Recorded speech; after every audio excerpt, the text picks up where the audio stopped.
We have changed places after halftime. I have three handsome devils with me. The lovely ladies are in the back. 2/3 of the time, Marge, you and Marla are tied with $125 apiece, and you have $50. But you have plenty of time. Oh, okay. Half a show to go. No reason to panic. Listen to this question. Well, don't panic till you've heard the question. Ladies, if you had to make a choice, what people would you say are more responsible for the success of your soap opera? The writers, the directors, or the actors? Whoa. Goodbye. This will set... I see a network executive creeping away in the back over there. Oh, my. No, Gene, stick around. You're not on this card. It's perfectly all right. She has to leave before we answer. She has to leave before he answers. Gene Rennick with CBS is over there watching, and she's in charge of all of this stuff. Where are we starting? We're starting with you, Todd. What do you think Marge will say? Oh, boy, that is a tough one. Don't look that way. But, you know, really, basically, it comes down, I believe, to us, the actors. You think so? Yeah. I mean, you know, there's some executive problems, and there's some writing problems, but, you know, I think really what makes the show, I think we have to assume the responsibility for ourselves. Yes. You know, when you start passing the buck, of course, you pass the buck. Yeah. Yeah, of course. Anyway, I'd say actors. You're going to say actors. Okay. Oh, that's a good question. Here she comes. It is. Marge, whom do you think is responsible? Oh, this is a good... I mean, the actor's ego, the director's ego, the writer's ego. You really like him tough, don't you? I have to say that if you don't have the words, the story, it's hard for a director to do it. It's hard for an actor to do it. I think the writers... No, that's not what Todd said. I mean, this discussion will go on forever, and it has for hundreds of years, of course. Todd said the actors. I want to keep matter the with job, you, Marcy. Well, Marcy's thinking about the plot that's coming up, you know. They all exist. They cannot exist alone, except I will say there have only been directors for about the last 750 years. There's been actors in plays for thousands and thousands of years. I don't want to lead you in any way. What do you think, Scott? What will Ann say? Oh, Bert, I like my job. Why did you do this to me here? I have the feeling, well, you know, without the writers, we wouldn't be able to have the material to say it, but with the changes and the things that we have, boy, this is tough. I think that ultimately it's our face out there, and so I'm going to say actors. Okay, we have said the success of your show, so... Annie will say the actors. She will say the actors on your show. Yes. Here she comes. And pick one. Who is most responsible for the success of your show? I can't wait to hear how Scotty explained this one. I'm sorry, but the actors. Don't be sorry. That's what he said.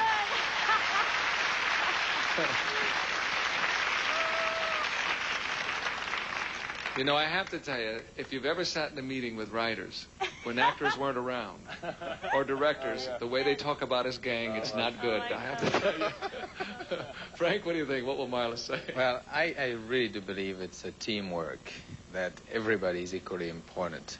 However, we have to make a choice here, and I think you can deal with, let's say, an average director. You can deal with an average script, or even a bad one. But it's the performance that counts. It's the words that you deliver, the person who delivers. If he or she has charisma to carry whatever dialogue it is, he can make it look pretty good. And I think it's really the actor or the actress, and I think she would say the Very actress. well said, sir. Here she comes. Marla, who do you think? Who's more responsible for the success? Definitely the writers. If we don't have good storylines going, forget it. No. Frank said the actors. This is interesting how you all disagreed, even among yourselves. Only one couple got it right. Ann and Scott get the whole thing and forge into the lead from being behind. And we'll come back with the $300 question in just a moment. Don't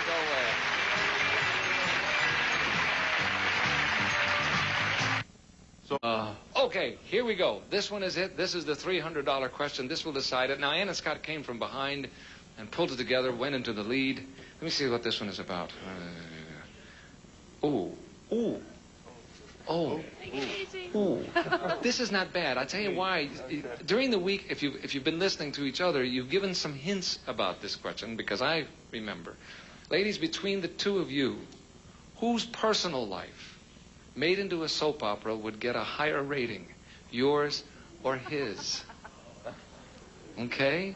Between the two of you. Goodbye.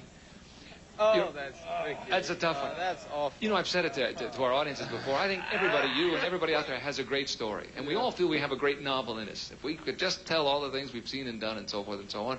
Frank, between you and Marla, whose life would make the best, get the highest ratings as a soap opera? Personal life. Well, I've had a very exciting life. Really? You know? Tell us about it. Well, I come from Madagascar to begin with. To begin with. It's near the south of Africa over there, and I've gone through about 15 different countries, and I slept in train stations. I've been rich and poor. I've been everything. You know, it's been a wonderful life. But just to flatter her ego that maybe her private life would get more ratings. You think so, huh? I could doubt it, but I'd say that she answered that way. You're going to say Marla because her life was rather colorful, eh? Here she comes. Marla, between the two of you, whose personal life would make the highest rated soap opera, do you think? Well, I know earlier in the week I said Dina's life would pale in comparison next to mine. I think my own life has been quite That's a soap the opera. one. You got it. You got it right, I think. Boy, it must be hard for this guy who's been from Madagascar all the way to here through God knows what. Okay, who's next story? Todd, we want to hear between you and What's my story? I'll tell you. I think, gosh, Marge. Last couple of days, she sort of, a few things have surfaced about her personal life, which isn't, she doesn't want to surrender the information, but I know it's a little tricky.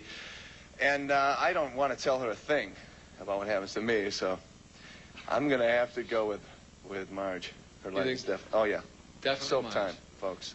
What, can you give us a hint? Ratings and lots of mail. I don't know. She just, she's a fun lady, but I think her life would be... We're not going to get any details I can see, which is fine. If you're a gentleman, sir, you'll say it will be Marge. Here she comes. Okay. Marge, between you and Todd, whose life as a soap opera would get the highest rating? I think he's seen a few points on mine. I think he'd say mine. That's correct. That's what he said.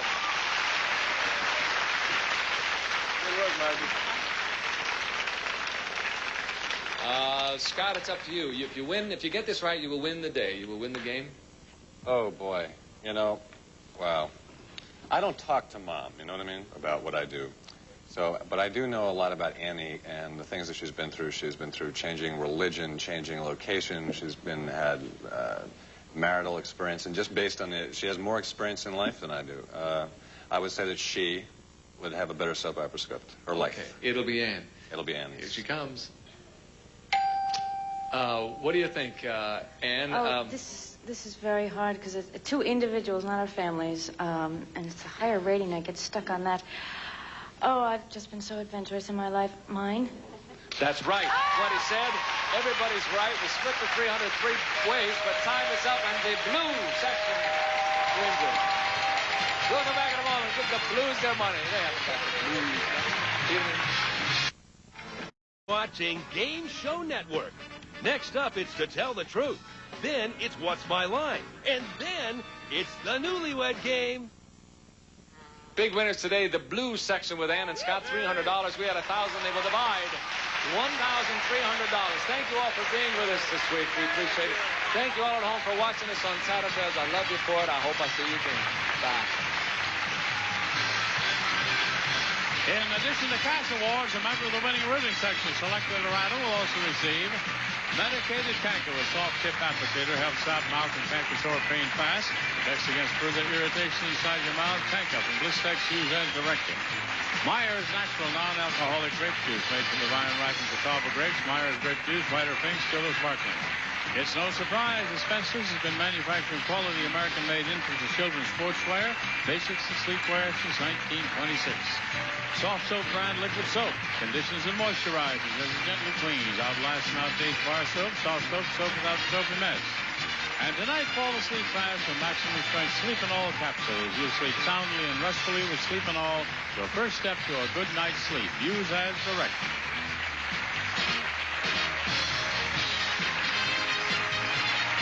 This is Johnny Olson speaking for Tattletales, a Mark Goodson television production.